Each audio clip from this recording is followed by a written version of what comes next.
माध्यम से व्यास जी को पूछना चाहती हूँ कि भागवत कराने के क्या क्या फायदा है, सुनने के, अगर किसी की अल्प मृत्यु हो जाए तो क्या क्या करना चाहिए, आप थोड़ा रोशनी डालिए।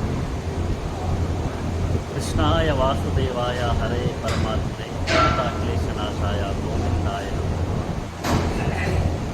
जीव के 84 लाख योनियों में जब भटकता है तो उसके बाद तब जाके एक मनुष्य योनि मिलती है, मनुष्य जीवन मिलता है। इस मृत लोक में जीव का एक ही कर्तव्य है कि तत्व ज्ञान, तत्व को जानना, इसलिए इस संसार में आया है। ऐसे अगर संसार में भटकते रहे तो आहार निद्रा भयसंततित्वम सामान्य में तत्पशुभिन्नराणा।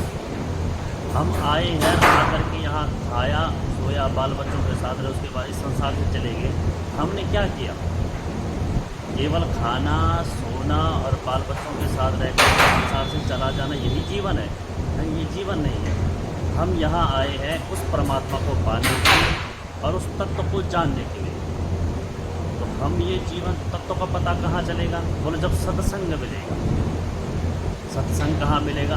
बोले जो गुरुजन है, संत जन है, हमारे जो ऋषि हैं, ऋषियों ने जो तपस्या करके जो हमारे ग्रंथों का पूरा लिख करके तैयार किए हैं, मतलब उनका अध्ययन करके जिन गुरुजनों ने उसको पढ़ा है, उनके मुखार बिंद से जब हम सत्संग श्रवण करेंगे तब जाके हमको अनुभव, तब जाके हमें हमारे जो ज्ञान चक्षु है, तब जाके पता चलता है कि हम संसार में आए किसलिए। नहीं तो बाद में पता चलता है कि आए थे हरि भजन को होटल लगे कपास।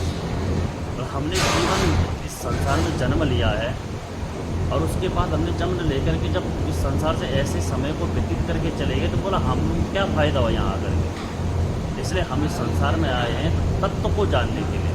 तत्व को जानना कहाँ पता चलेगा? बोला हमको सत्संग भागवत श्रवण करनी पड़ेगी। जैसे धुंधकारी और गोकर्ण की कथा आती है। धुंधकारी मरने के बाद तर गया, तो जब गोकर्ण जी महाराज जी ने सूर्य भगवान से पूछा था कि मैं अपने भाई का उद्धार कैसे करूँ, सूर्य भगवान ने कहा था कि बेटा गोकर्ण तो अपने भाई को सप्तम दिवस तक श्रीमद् भागवत सप्ताह यानी कि श्रवण करा। गोकर्ण जी ने 7 दिवस तक श्रवण करवाई श्रीमद् भागवत और धुंधकारी का उद्धार हो गया, वैकुंठ धाम प्राप्त हो गया। जब मरने के बाद भी जीव तर सकता है, अगर जीव जीते जी श्रीमद् भागवत सप्ताह यानी कि श्रवण कर दे, बोले क्या अगर वो तर जाए इसमें आश्चर्य की क्या बात है। इसीलिए तो कहा कि श्रीमद् भागवत जिसने सुन लिया, ये श्रीमद् भागवत जिसने कर दिया, बोलो उसकी 21 पीढ़ियों का तारण हो जाता है। 7 पीढ़ी आगे, 7 पीढ़ी पीछे और 7वीं पीढ़ी ननिहाल पक्ष मम्मपुर, और उनकी भी पितर तर जाते हैं एक श्रीमद् भागवत करने से। ये बड़ा सौभाग्य है, क्योंकि ये जल्दी से किसको प्राप्त होता नहीं है। ये प्राप्त और यही करवाता वही है जहाँ पर राम कृपा, जिसके ऊपर ठाकुर जी की कृपा होती है, वही सत्संग श्रवण कर पाता है, वही श्रीमद् भागवत कथा सुन सकता है, करवा भी सकता है। अतिशय कृपा जब होती है तभी जाके करोड़ों जन्म। भागवत में इतना तक लिखा गया है कि भाग्योदयेन बहुजन्म समर्जितेना सत्संगमम चलबते। बोला सत्संग कब मिलेगा? बोलो जब करोड़ों जन्मों के हमारे पुण्य उदय होंगे, तब जाके हमें सत्संग प्राप्त होता है हमारा, तब जाके भागवत जी की शरण मिलती है। इतनी जल्दी पहले शरण मिलती नहीं है। जब मिल जाती है, जब भगवान का रंग चढ़ जाता है, तब जब न सुने तब छटपटा। यही भागवत का मर्म है, यही भागवत। जैसे अल्प मृत्यु हो जाए, वहाँ कुछ नहीं मिल रहा हो, मतलब फिर जैसे परेशान है तो उसके लिए भी है ना। हाँ, अगर करना किसी की चाहिए। अकाल मृत्यु हो जाए और उसकी बहुत भटक रहा है, मैंने धुंधकारी के लिए यही तो बोला, धुंधकारी का प्रसंग सुनाया। उसमें यही था कि धुंधकारी भी भटक रहा था, क्योंकि वो अकाल मौत मर गया था। 5 गणिकाओं ने उसको मार करके घर के अंदर ही गड्ढे के अंदर दबा दिया था। जब गोकर्ण महाराज जी लौट करके अपने घर आए तो उन्होंने देखा कि मेरी भाई की तो अकाल मौत हो गई है। छद्म युद्ध कर रहा है, छद्म मतलब भेष अलग अलग रख रहा है, कभी शेर बन रहा है, कभी गीदड़ बन रहा है, कभी सियार बन रहा है। तब गोकर्ण जी ने यही पूछा कि तेरा उद्धार कैसे होगा? तो तब उन्होंने सूर्य भगवान से आदेश मांगा कि प्रभु मेरे को क्या करना चाहिए। तब सूर्य नारायण ने यही कहा था कि बेटा जिसकी अकाल मौत हो जाती है, जो अल्प मृत्यु चले जाते हैं, उनके लिए सबसे कलयुग में सबसे उत्तम उपाय यही है कि वो अपने पितरों के निमित्त, अपने जो अकाल मौत चले गए उनके निमित्त श्रीमद् भागवत सप्ताह ज्ञान यज्ञ करे। और उससे उसके वो जो जिसके निमित्त कर रहा उसका तो तारण होगा ही होगा, लेकिन उसके 21 पीढ़ियों के जो पितर जो अधर काल में लटके हुए हैं और उनका भी तारण हो जाता है। और जो स्वयं पीढ़ी सुन रही है और उसको भी नरक लोग नहीं और वो भी उत्तम धाम का अधिकारी बन जाता है। तो आप सभी का कल्याण हो, आप सभी ऐसे जीवन के मार्ग में लगे।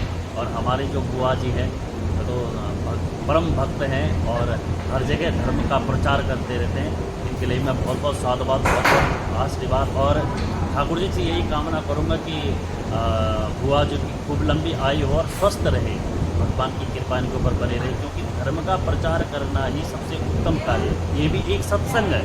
आप कहीं ना कहीं किसी न किसी ये न के न प्रकार आप कर्म से, मन से, वचन से कहीं से भी आप जुड़े हैं, लेकिन आप धर्म से जुड़े हैं, भगवान से जुड़े हैं, तो ये भी आपका सत्संग ही है, ये आपका ये भी आप पूजन ही है।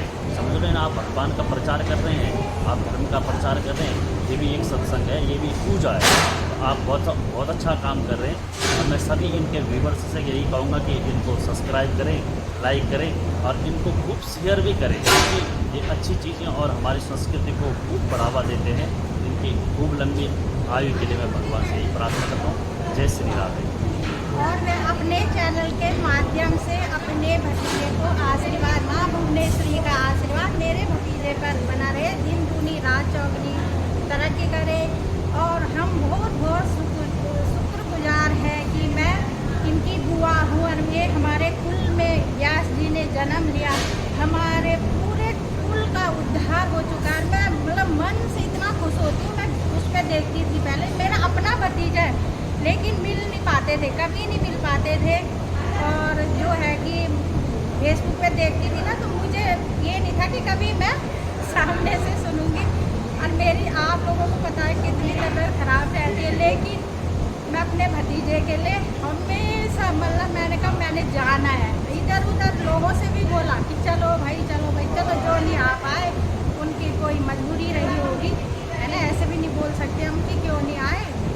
पर लेकिन मैं आई और मैं माँ भगवती भुवनेश्वरी से यही प्रार्थना करती हूँ कि मेरा भतीजा दिन दुनिया रात चौगनी तरक्की करे, आगे बढ़े, हमारा नाम रोशन करे, हमारे जियाल खानदान का। धन्यवाद। जय श्री राम।